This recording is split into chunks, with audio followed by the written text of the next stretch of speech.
evening, everyone.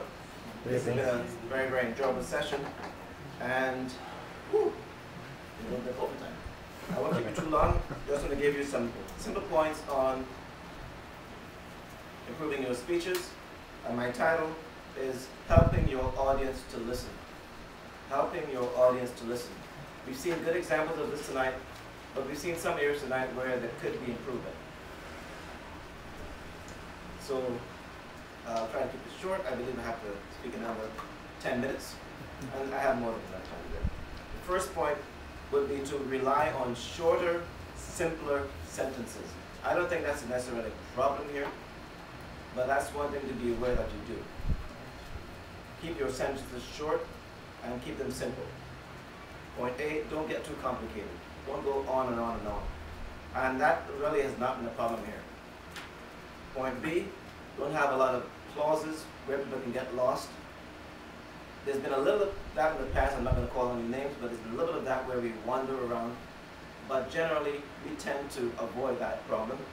And the third, keep your subject and your verb close together. Point number 2, and I found an example that's really, I think, very interesting. And that's limiting the use of your pronouns so that people don't get lost when you talk about this and it and they. They know what you're talking about. Let me give you an example.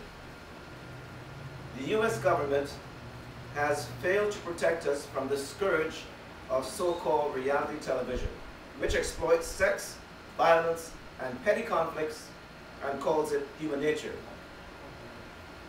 This cannot continue. And what is this referring to? It's referring to the government can't continue, reality television can't continue, or human nature can't continue. It's really speaking about the problem of the failure of government to address a problem. But that sentence is so twisted and contorted. That's the sort of thing you need to avoid.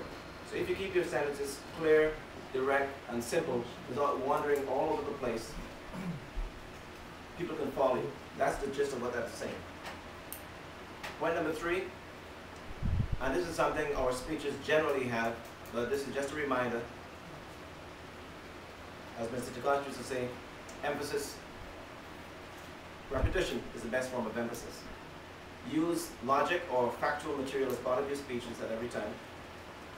Use your authenticity, your expertise in that area, and use pathos, use emotion. There's a very good example of that tonight on the last one, especially with Regina. Beautiful speech. And she was very passionate about it, and it just filled the room. She was so passionate. You need to be interested in people, and it wasn't just a factual speech, it was a very speech filled with pathos, filled with emotion and feeling and depth. And that made it very rich. So that was an excellent example of that. Anthony gave a lot of logos, factual information with this speech. There were other pieces to it as well, but that was a lot of factual information or logic. Logos is the Greek word for word. So there was a lot of that in this speech. So we do have these elements. What I'm saying is to combine one or more of them, depending upon that speech you use. Make sure you have a combination of logic, factual information, deep emotion, and use your expertise, your background in that area. All that together, when you package it all together, it makes for a good speech. And finally, create an effective conclusion. That's one thing Anthony did not do tonight. He sort of just stopped and ended. And Javier pointed that out. So in your conclusion, you restate your points quickly. You don't have to go through repeating every single point, but quickly restate your points. And basically in your conclusion, you're showing this is why I gave the speech, and here's how I fulfilled my purpose for this speech. What would have made Anthony's speech better is if he had said, I came to impart to you some information about the history and the importance of learning something about the Japanese language, and you learn about kanji, the history of kanji, the history of katakana, the history of hiragana. Now with your Japanese friends and your Japanese co-workers, you can relate to them on a deeper level now because you have this brief information, and it will help you to be a better communicator with your Japanese friends and business people. So when you get to a conclusion, you should wrap up, package up what you've given them. So it shows that I fulfilled my purpose. I would like you to remember this, go home with this point for my speech. So an effective conclusion is a good way to tie out the speech. One thing you should avoid when you give a conclusion, in conclusion, and then speak for another 2 minutes. And finally, and then you go for another minute. And to bring it to a close, so avoid those cliched phrases. Just repeat, tie it together, and then you can end your message.